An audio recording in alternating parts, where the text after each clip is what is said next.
Good afternoon, collectors and friends.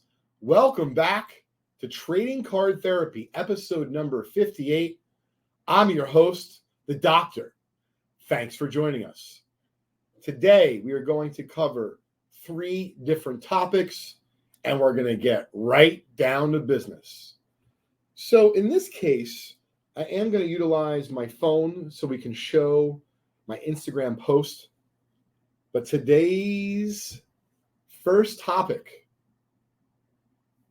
is based around my Instagram post the other day. For those that don't follow me on Instagram, my IG name is Leighton_Sheldon. That's LEIGHTON_Sheldon. I also have an account for Just Collect and Vintage Breaks, but this is my personal account where most of the time I post stuff about cards and a little bit about my son and life in general. I was at the Philly card show this past weekend. The next one's in September. If you want all the details for their future shows, go to thephillyshow.com.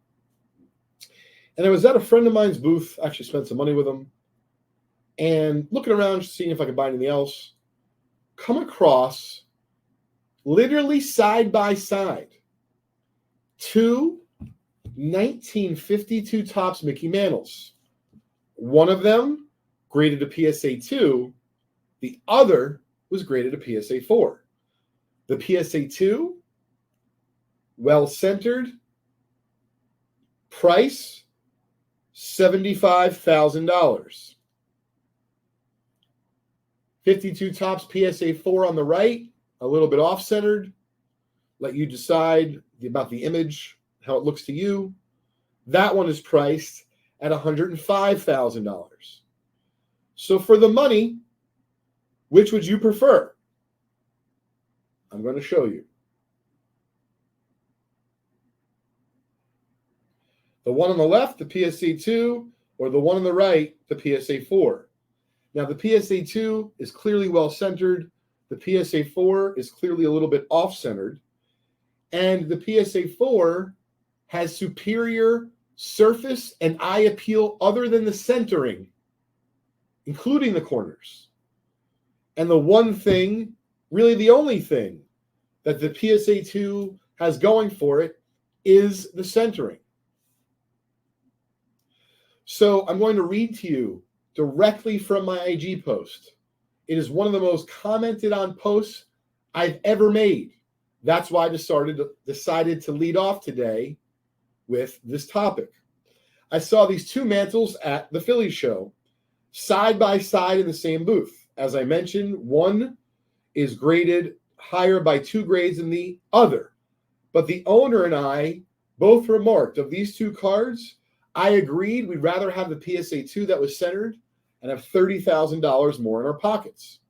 So the question is, as I posted on Instagram, and we're going to start to get into some of this in a minute, should we be ignoring the grades on vintage cards and just focused on acquiring the best centered versions of that card? I'd love to hear your thoughts. And because you're watching live, potentially when the show is dropped, please let me know in the comments what you think. Which card would you select and why? So I'm going to share with you some of the comments that were left that I found to be really interesting. And for the record, before I begin, personally, in this case, I would buy the PSA 2. It's not only cheaper, and it's not only centered, but I think this is key. Everyone loves a centered card, but some key cards in the hobby, iconic cards, because in this case, the 1952 Topps Mickey Mantle is certainly iconic. But some iconic cards are known for notoriously being off-centered. And the 1952 Topps number 311 Mickey Mantle is one of those key iconic cards that is almost always found off-centered. So, in this case, I would choose the PSA 2, but I wanted to go through some of the comments that were left on this post on Instagram. Most people would prefer the 2, but some did take the 4. whether it be because of the image itself and the lack of surface wear, and it just looking brighter and more vibrant. So one person said, and I quote, "They hate the OC on the 4. So clearly they would be interested much more so in the PSA 2 that was centered." This was a really interesting comment. I'm going to try to give this particular person credit.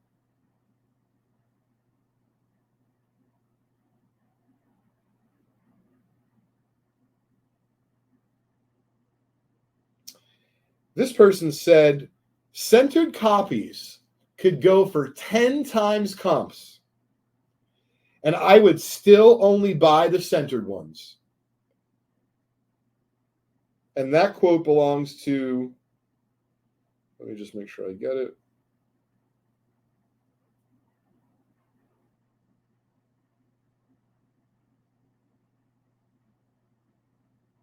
Yep, it was Jackie's and Jordan's, said centered copies could go for 10 times comps, and I'd still only buy the centered ones. The next comment's interesting because he talks about the OC isn't too terrible and that the paper loss on the 2 isn't horrible. But if you factor in the spots and the dullness, I would take the more vibrant OC4. So as I'm going to go through and read a few more of the comments to you, I would love to know what your thoughts are. Would you prefer the 2 and to save some money? Or because even though this 2 is centered, you can't get over a little bit of the dullness of the image and the surface wear. And even though you have to spend a little bit more money on the 4, you really dig the surface and the eye appeal of that card and the overall vibrant nature of it. And the centering doesn't bother you as much. I really want to know what your thoughts are. Please let me know in the comments. Thank you. This was interesting. This was someone who made a joke and said, you know, both cards are great, but if you said to me, which one would I select? I would take the Carl Yastrzemski. And of course, Yaz wasn't one of the 2 choices, but certainly having some fun with it was awesome.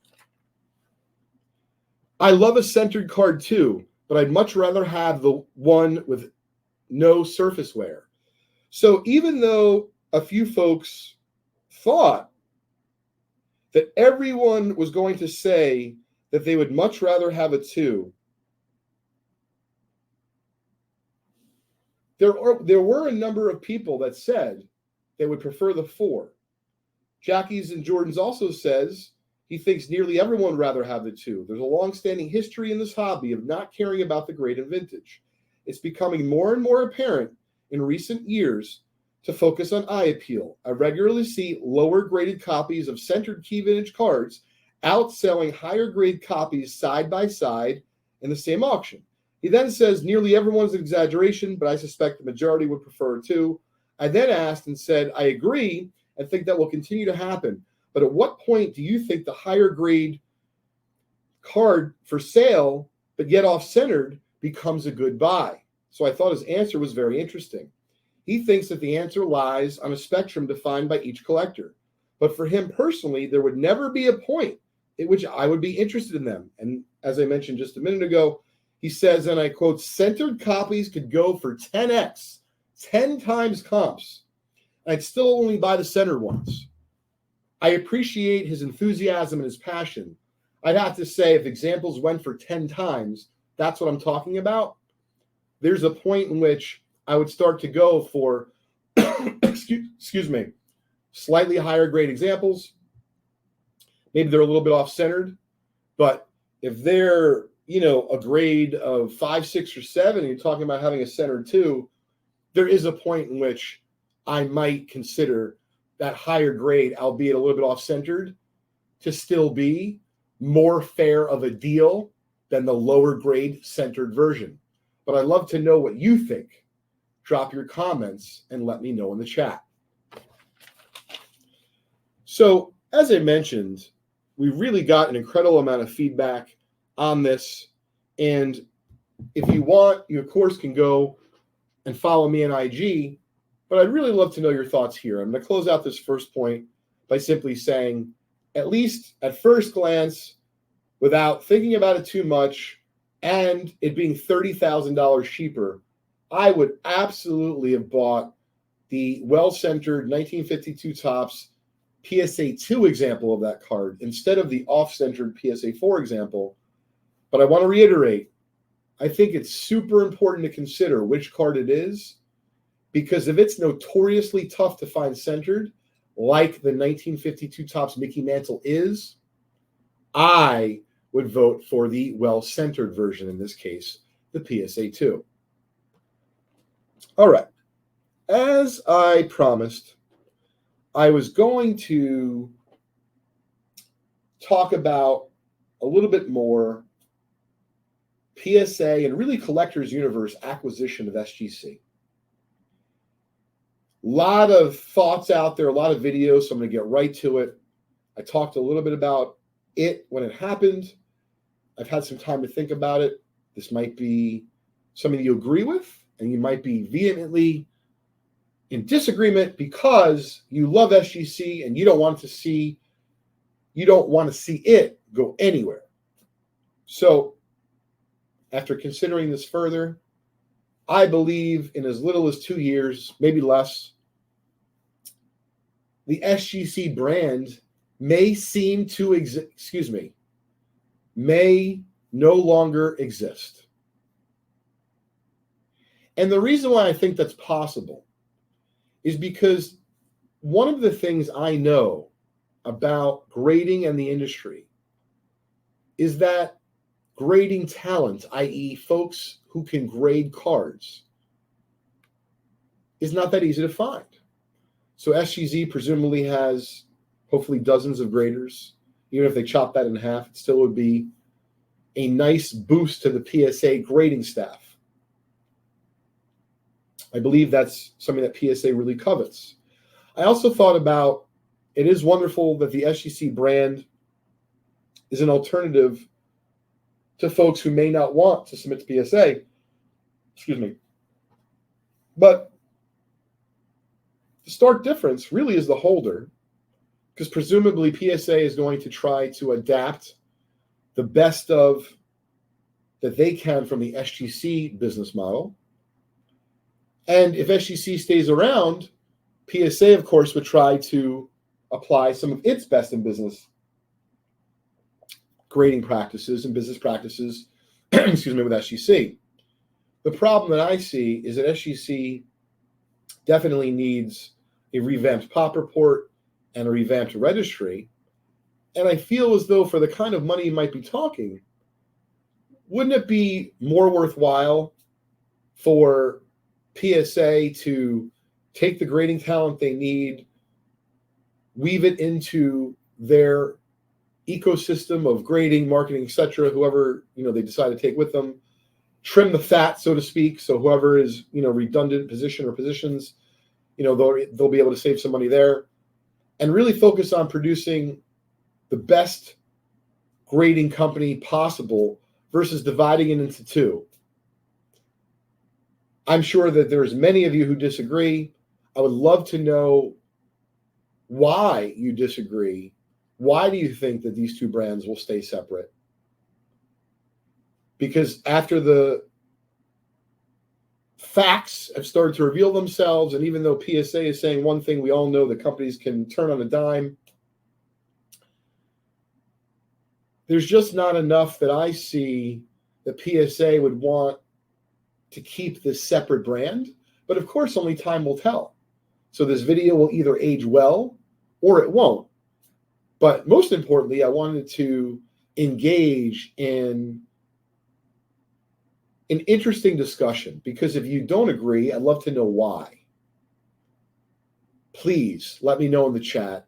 But based on what I'm seeing, theoretically, right, if PSA wants to offer a holder that has a black gasket, the way that the SGC holders look, they could do that. So if SGC's grading was substantially cheaper than PSA's, I would say, all right, we're going to keep this more no-frills version of grading just so we can have a cheaper version available to the public so they can choose. But their prices are similar. I don't see it. let me know what you think in the comments. Last thing I wanted to cover today was I bought a photo, I'll show it to you in just a minute, at the Philly show from a longtime dealer and friend. His name is Kevin Bronson of Bronson Galleries. And when I stopped to see this photo initially, which I'm going to show you, Clemente photos are not the easiest to find. Not sure exactly why, probably a combination of the time period and its popularity. So when I saw it, all right, this is a solid looking, likely a wire photo. Caption is probably on the back. I'm interested in it, but of course, excuse me, let me learn a little bit more about it. What year it's from, does it depict a particular, moment, etc. And so on the one hand, it was a little bit of a bummer because if you turn it over, you think that the image is attached. However, it's not. It's actually loose. So before I read to you what the caption is, I'm going to turn over the wire photo, and you can see it was probably glued in somewhere because here's some remnants of the wire photo caption. And as I did guess it, Kevin told me that he had recently taken this out of a scrapbook that he bought from a longtime collector. And it was the first convention he ever put it out for sale. So keep in mind, I'm walking around Sunday at the convention at the Philly show. So I was kind of excited, to see a nice photograph like this. I've been collecting vintage photography for about 20 years. All right. Now we're going to get to the caption. First off, let me show you you can see that hole. It lines up with that.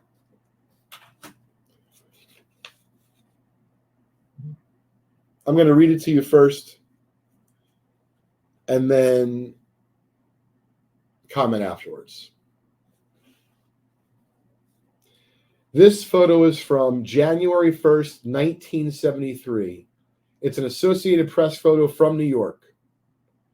Reported missing on relief plane. Pittsburgh Pirates outfielder Roberto Clemente was reported missing January 1st in the crash of a relief plane carrying supplies to earthquake victims in Nicaragua. The plane reportedly went down in the Atlantic off San Juan, Puerto Rico. As I'm reading this to you, decades later, I'm getting goosebumps from it. I can only imagine what people at the time were feeling, not just in our country, but worldwide. Roberto Clemente, one of the most revered players of his era, and an eventual Hall of Famer, went missing on a plane that had a mission to deliver supplies to earthquake victims in Nicaragua. It didn't matter when this happened. This would stop you in your tracks. So when I saw this, you could see it in my face now. I kept saying, OMG. Oh my God. This is the moment. Now, keep in mind, for those that are wondering a little bit about this, the world was a different place then. There was no internet. So did they use this in a newspaper? I'm not sure. But nonetheless, can you imagine back then with a lack of technology, as people are starting to find out that the great Roberto Clemente is missing, and ultimately to find out later that he perished in that plane flight? So I just wanted to share with you a little bit about how I was feeling when I bought this photo. So when I first saw the image, I was drawn to it. I liked the image. I didn't think it was amazing. I thought it was okay. And I don't really have a Clemente photo in my collection that I, at the moment, liked. But I saw the image, or I read the image, and not only did it hit me, the price on the photo was reasonable. He was able to do a little bit better, so I was able to get even a more fair deal on the photo.